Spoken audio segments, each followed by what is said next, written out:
അങ്ങനെ ഇന്ന് എൻ്റെ യാത്ര കണ്ണൂർ ജില്ലയിലെ അണ്ടലൂർ കാവിലേക്കായിരുന്നു. ഒരു 11 മണിയാകുമ്പോഴത്തേക്കും ഞാൻ കാവിലേക്ക് എത്തി. കുറച്ച് ഫ്രണ്ട്സുമാരവിടെ വരാമെന്ന് പറഞ്ഞിരുന്നു.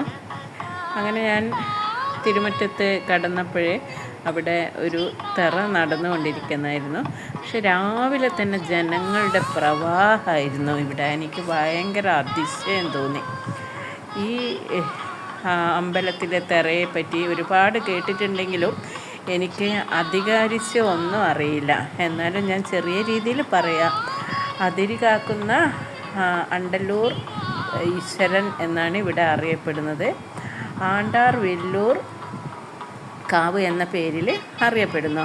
അതായത് പവിത്രമായ ദേവന്മാരുടെ പവിത്രമായ ആയുധങ്ങൾ സൂക്ഷിച്ചിരുന്ന കാവാണ് ഇത് എന്നാണ് അറിയപ്പെടുന്നത്. രാമായണത്തിലെ യുദ്ധകാന്ഡം ദൃശ്യവൽക്കരിക്കുകയും അവതരിപ്പിക്കുകയും ചെയ്യുന്ന വളരെ കുറച്ച് കാവിൽ ഒന്നാണ് ഇത്. പ്രധാന ദേവതകൾ ദൈവത്താർ, രാമൻ, ലക്ഷ്മണൻ, ഹനുമാൻ, അങ്ങനെയാണ് ഇവിടുത്തെ അറിയപ്പെടുന്നത്. ഈ ഒരു സംഭവം ഇന്നലെ രാത്രി നടന്നതാണ്. ഇവിടുത്തെ വലിയവരും മുതിർന്നവരും കുട്ടികളും ഒക്കെ വ്രതം എടുത്തുകൊണ്ട് ചെയ്യുന്ന ഒരു സംഭവമാണിത്. ബാലസുഗ്രീവന്മാർ ഓടുന്നു എന്ന് പറയും. കുരങ്ങന്മാർ എന്നാണ് ഇവരെ വിശേഷിപ്പിക്കുന്നത്. നട പൊളിച്ചു പാച്ചാൽ എന്ന് പറയും. അതുപോലെ തന്നെ ഇവിടെ മേലേക്കാവ്, താഴേക്കാവ് എന്ന് 2 പുണ്യസ്ഥലങ്ങളാണ് സ്ഥിതി ചെയ്യുന്നത്.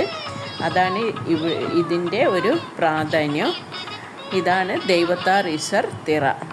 ഈ 2 വീഡിയോ എനിക്ക് എൻ്റെ ഒരു ഫ്രണ്ട് അയച്ചു തന്നത് കൂടിയാണ്.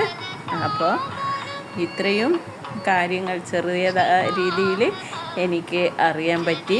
അത് നിങ്ങളുമായിട്ട് പങ്കുവെക്കുന്നു.